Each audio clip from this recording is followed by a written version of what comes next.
I was working mainly with ships when they were dry docked in Hull. You never ever saw any live fish or anything like that in the dry docks, and I used to water blast the ships to get rid of all the barnacles and all the other things, the contaminants. So that had to come off, but you couldn't get that off just with pressure.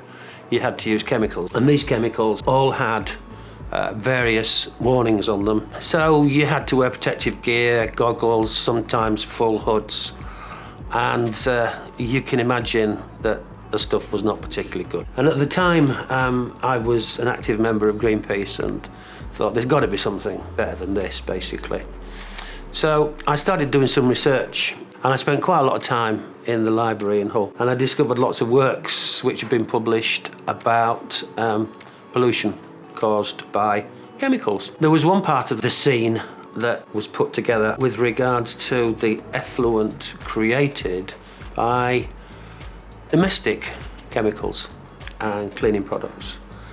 And because of the volume of people all over the world using these particular products, there was a general acceptance that they were as polluting, if not more polluting, than the chemicals I was using to clean ships.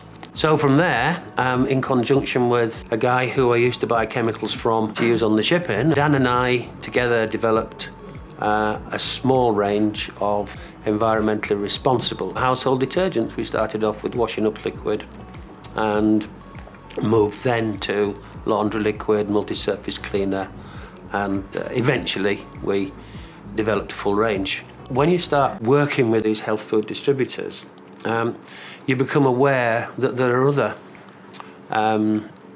challenges to overcome, especially for people that's got allergies.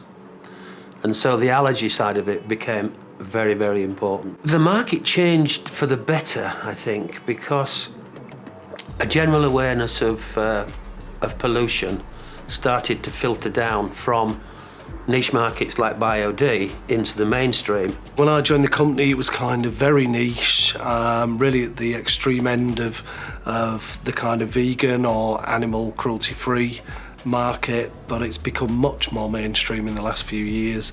Offsetters being a big one, or people changing their lifestyle. The increase in veganism's been huge, and people are much more aware of environmental and ethical issues. The ethos of the company and the what the company stands for, its kind of passion, the animal testing criteria and that kind of thing.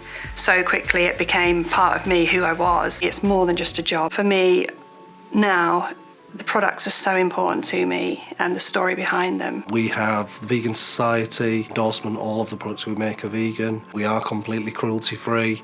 We have 100% recycled bottles. We're BRC accredited, British Retail Consortium for Quality. We have Allergy UK certification for all our fragrance-free products. We've got Ethical Consumers Best Buy, which looks at our supply chain and ethics of manufacturing within the business. There are very few people manufacturing these types of products, and even fewer in the UK. When you walk into a shop, you can see that on the shelf and think, wow, that's something that we've put together. We've thought about the different ingredients. We wanted it to be as eco-friendly as possible. We wanted it to be as natural as possible. And you know when you look at the product that it's a good product for the customer to use. And that really means something. Well, we do everything we can, from sourcing our energy from an ethical source, sustainable raw materials, the vast majority are plant-based, non-mineral oil-based. We only use essential oils, so there are no synthetics in there. We have all of our plastic bottles now are 100% post-consumer recycled waste and have been for some time, and we're well ahead of our pledge on that. And we just keep pushing to do more and more to improve our products. If we want to stay at the kind of forefront and cutting edge of that eco-technology, we have to keep developing and evolving. One of the great things about our customers is that they have very like-minded feelings about the environment and ethics as we do.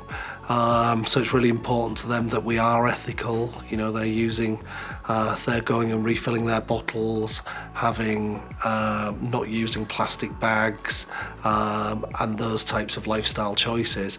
It's really important to us as a business that we don't disappoint our customers in that scents, and we don't want to. I think that's why we never have. We've always been very, very like-minded with our core customer base. They've been very loyal to us and looked after us, so we hope we look after them. We always value customer feedback. It helps us to improve our products, our services. If there's a lot of feedback from customers that would help us to improve a product, then we'd listen to that. I'm looking at a legacy now as I'm sitting in this room. It really does please me to see how much it's progressed into the future in the short time that I've been retired. I think we've really, over 30 years, built up that trust with our customer base, that they trust that we make the right choices, to make it easy for them to make the right choices to help both the environment and society as a whole.